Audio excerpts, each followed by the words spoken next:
এদিকে নৌপথে বাণিজ্য বাড়াতে আশুগঞ্জ নৌবন্দরে চলছে আধুনিক কার্গো টার্মিনালের নির্মাণ কাজ। এতে বন্দরের সক্ষমতা যেমন বাড়বে, তেমনি সরকার বিপুল রাজস্ব পাবে। এ বিষয়ে বিস্তারিত জানিয়েছেন আজিজুল সঞ্চয়। আন্তর্জাতিক নৌবন্দর হলেও অবকাঠামোগত দিক থেকে এখনো পিছিয়ে এই আশুগঞ্জ নৌবন্দর।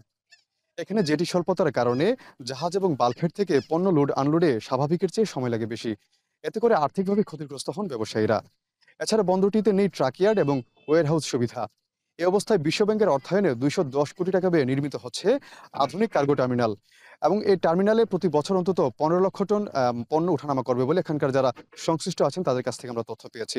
এবং এই টার্মিনালের অধীনে রয়েছে নতুন ৩টি জেটি, ২টি কাভার্ড স্টোরেজ, ২টি ওপেন স্টোরেজ, সাব স্টেশন এবং অন্যান্য কিছু অবকাঠামো।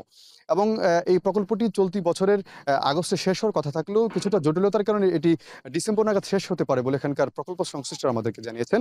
আমরা কথা বলেছিলাম এই প্রকল্পের পরিচালক আইয়ুব আলীর সঙ্গে। তিনি জানিয়েছেন যে তারা অগ্রাধিকার ভিত্তিতে এই প্রকল্পের কাজটি দ্রুত গতিতে শেষ করার জন্য তারা চেষ্টা চালিয়ে যাচ্ছেন। তবে কিছুটা জটিলতার কারণে কাজটি কিছুটা বিলম্বিত হয়েছিল মাঝখানে। তবে এখন তারা যেটি বলছেন যে তারা চেষ্টা করছেন চলতি বছরের ডিসেম্বর নাগাদ এই কাজটি যেন শেষ করা যায়। এবং এই কাজটি শেষ হয়ে গেলে পরে পূর্বাঞ্চলের সাথে কিন্তু নৌপথে বাণিজ্য অনেক বেশি সম্প্রসারিত হবে এবং সরকারও এই বন্দর থেকে বিপুল অঙ্কের রাজস্ব পাবে। আমরা এই নৌবন্দরের যারা আসলে ব্যবহারকারী আছেন, বিশেষ করে এই নৌবন্দরে যারা ব্যবসায়ী আছেন তাদের সঙ্গে আমরা কথা বলেছিলাম। তারা যেটি বলছেন যে আসলে আন্তর্জাতিকভাবেই কিন্তু এই বন্দরের একটি গুরুত্ব রয়েছে, যেহেতু এটি ইতিপূর্বে এটিকে পোর্ট অফ কল ঘোষণা করেছে সরকার।